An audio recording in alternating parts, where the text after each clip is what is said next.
itong napakatinding pasabog po ngayong araw, nagulat po ang lahat.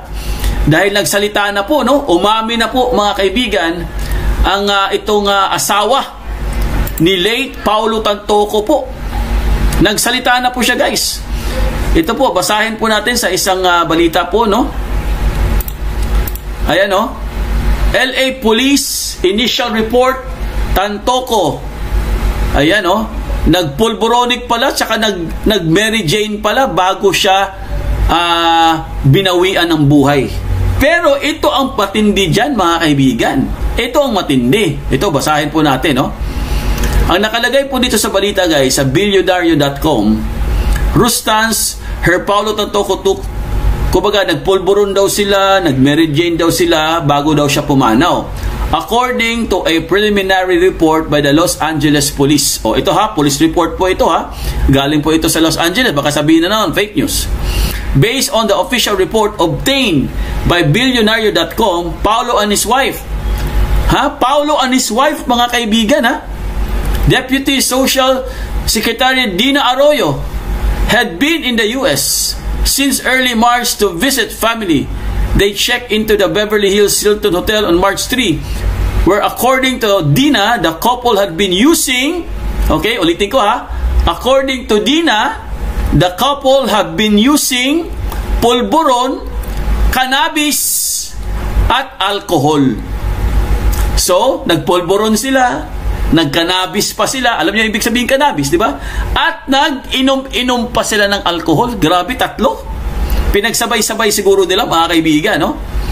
So, yan po ang sinabi ng bagong police report. So, on March 8, Dina said Paulo gumamit daw siya ng pulburon around 2 a.m. Tapos, nag-Mary Jane pa around 3 a.m. Pagkatapos 4 a.m. mga kaibigan, yun na. To help him sleep, para daw makatulog, mga kaibigan. Ha?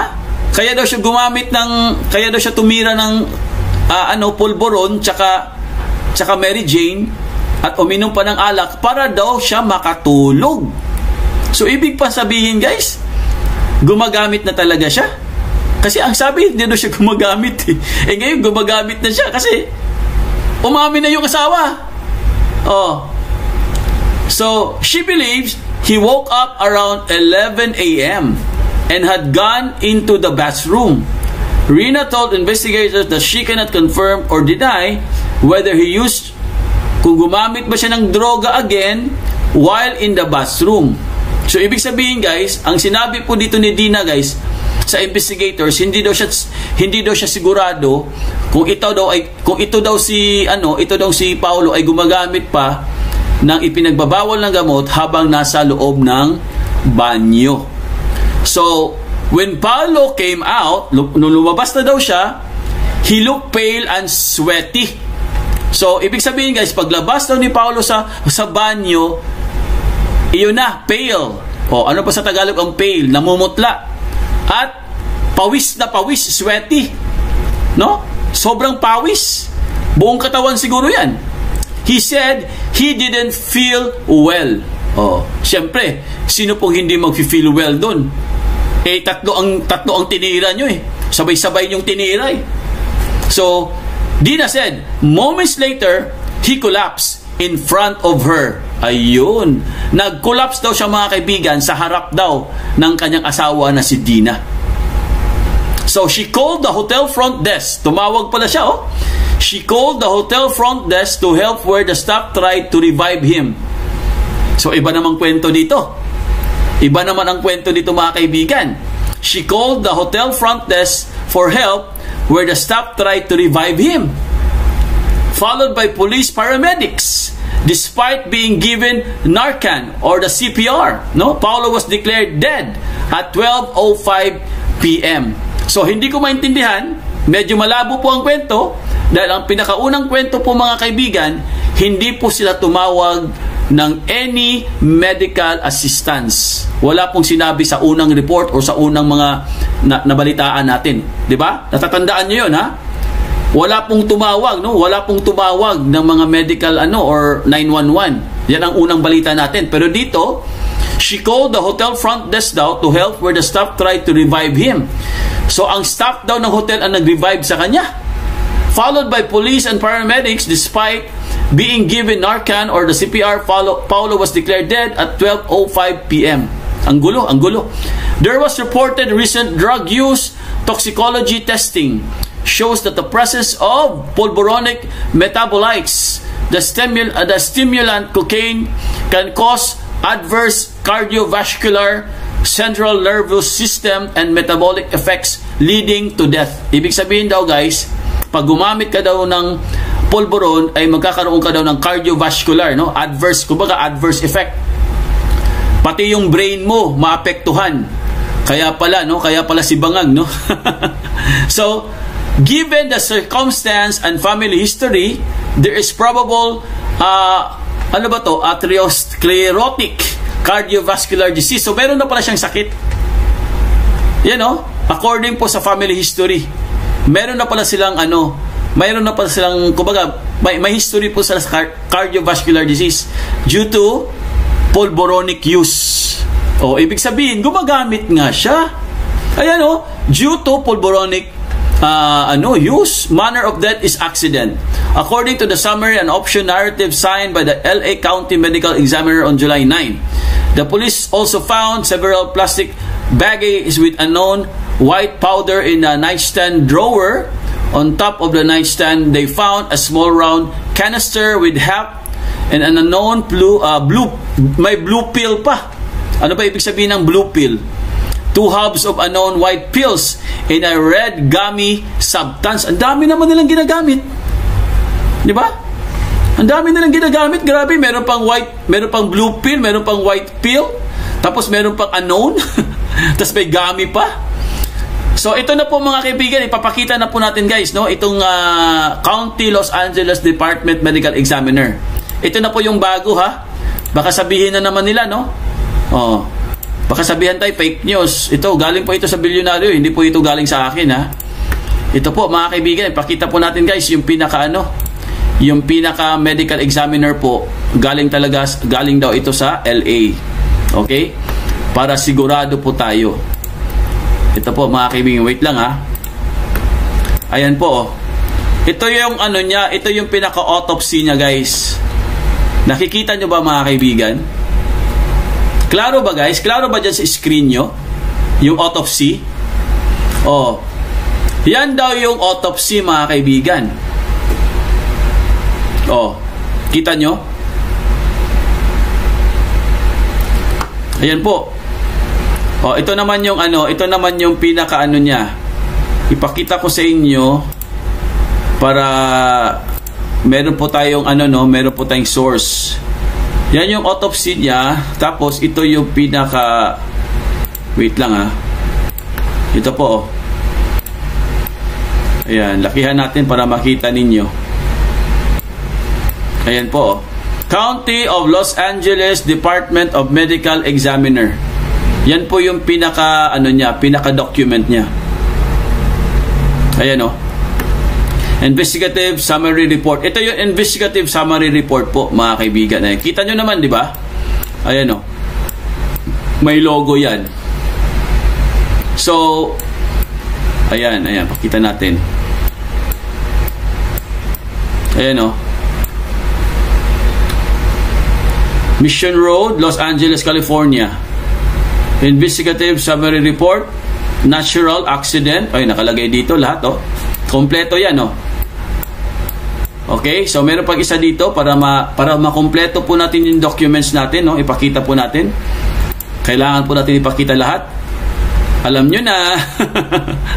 Alam nyo na yung mga makikitid ang utak. Okay? Ito pa, meron pa tayong isa dito para sure po tayo. Ayan po, mga kaibigan, no? Lakihan natin para lahat po makabasa. County of Los Angeles Department of Medical Examiner.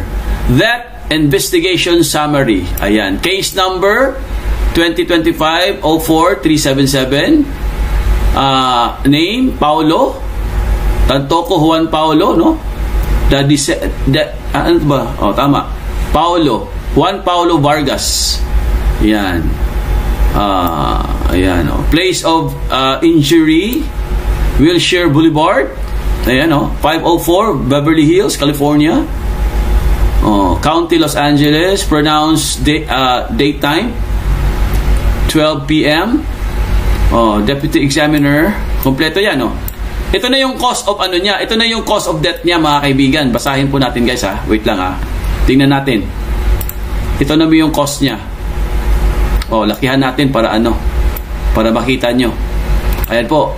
Cause of death. So, yun nga, pulboronic nga, effects.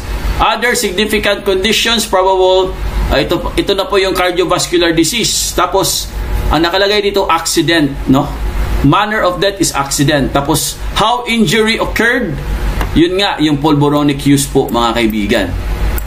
So, yan po. Examiner, Dr.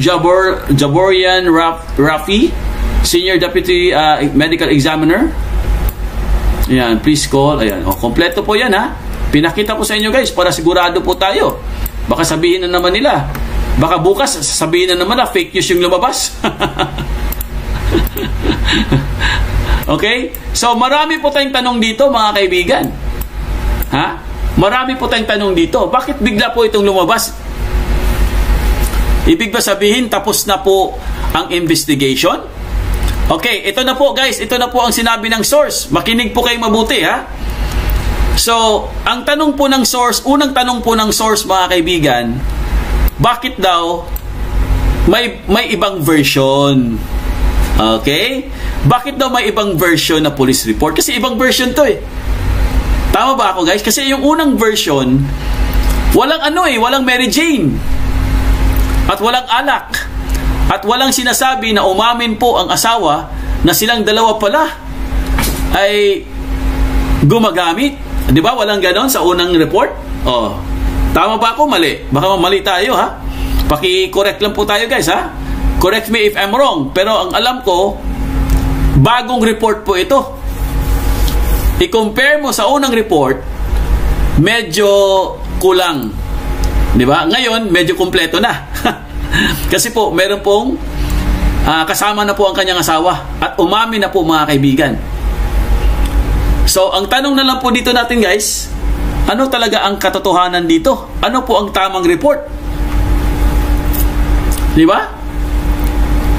Bakit po walang pangalan dito si Kokak? Ito ba yung sinasabi natin, mga kaibigan, na talagang inaabsuelto na po siya? Kasi ito ha, analysis ko lang po, mga kaibigan, ha. Nagbe-base lang po ako sa source, ha. Kasi ang sabi po ng source, mga kaibigan, andun pala sila ngayon. Oo. Andun pala sila ngayon, mga kaibigan. Kinukuhaan pala sila ng statement. Sabi ko, kaya pala, nung isang araw, may nagsabi na yung dalawang mag-asawa daw na taga Visayas, two couples from Visayas or lumipad ng LA. Kaya pala, pati yung guys, pati pala yung may bahay ni Pawi umalis, sabi di umano, sabi po sa sabi po sa mga source, hindi po galing sa akin yan. Ano pong ginagawa nila doon? Yun pala. Ito na yung kinukuhaan na ng statement. Kaya pala may bagong report. So biglang nakakagulat, di ba? Kasi ang unang report, wala daw. Walang tumawag na medical hindi ni-revive. Di ba? Kasi ngayon meron na. Ang nag-revive pala, hotel staff. So, mga kaibigan, absuelto ba si Kokak? Ha? Asan ba talaga si Kokak? Ha? Asan ba talaga siya? Maraming katanungan yan, di ba? Ito po, mga kaibigan, pakinggan lang po natin, ha? Itong, may reaction kasi dyan, si General Macanas. Okay? Pakinggan lang po natin ang kanyang reaction po dito para makompleto po natin, guys, ang ating context, no? General Macanas, pasok. LA Police Initial Report, Tantoco took Coke, Mary Jane before he died. Medyo pinago ko yung Coke at Mary Jane na baka ma-sensor tayo. So ito, short article lang ng billionaire.com.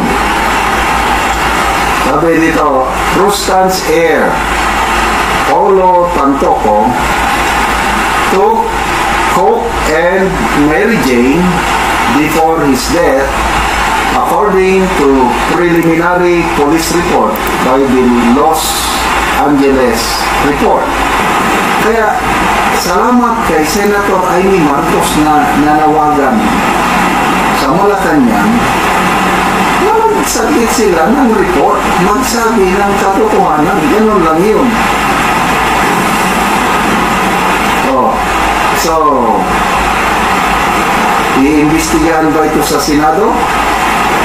Sana. Nagsalita na si Senator Amy na mayroon na daw resolution si Senator Padilla tungkol ito at susuportahan niya. Ayan po mga kaibigan mo, so marami po tayong aabangan guys sa Senate Blue Ribbon Committee po na mga inquiry. Dapat talaga, alam mo sa totoo lang, dapat talaga i-prioritize to eh. Dapat talaga magkaroon po ng hearing agad-agad no sa Senado bago po mahuli ang lahat no, bago po mabura lahat yan no. Dapat po ang ipatawag talaga dapat diyan itong si Coca. 'Di ba? Dapat talaga. Sabi ni Pedro Hill, bakit wala pa sir? Anong ibig sabihin ni Pedro Hill? Bakit wala pa sir?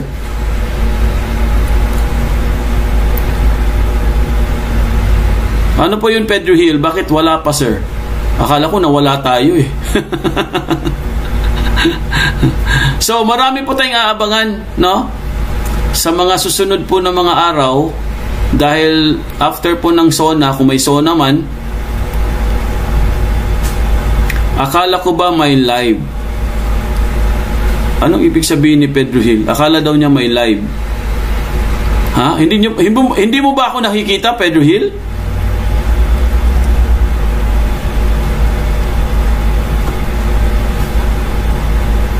So after kasi ng SONA mga kaibigan, manunumpa na po sila no? Oo. Mag-uumpisa na po guys ang mag-uumpisa na po mga kaibigan ang mga session no, yung mga hearing. So dapat talaga i-prioritize po ito para malaman talaga natin ang katotohanan. At dapat po mga kaibigan, ipatawag po dito si Palaka. Di ba? Dapat talaga ipatawag po si Palaka mga kaibigan para talagang kumbaga maimbestigahan po siya. Nagsasalita na po nagsasalita pa ano yan si Sir AI. Hindi ako AI ha. Hoy, hindi ako AI ha. Akala nyo AI ako? Totoong tao to ha. Giatay. Oo, Hello Kitty pinapahinto po. Oo, kanina po mga kaibigan, may nakita po akong guys. May nakita po akong post. Ito po, i-share ko lang sa inyo ha. Mukhang pinapahinto po mga kaibigan ang SONA preparation. Ang dahilan po nila guys, dahil po sa samang panahon. Ayan po Ayan po pakita ko sa inyo. Ayan Palas hininto ang preparation para sa SONA. Pinapahinto daw mga kaibigan. Kanina lang po yan.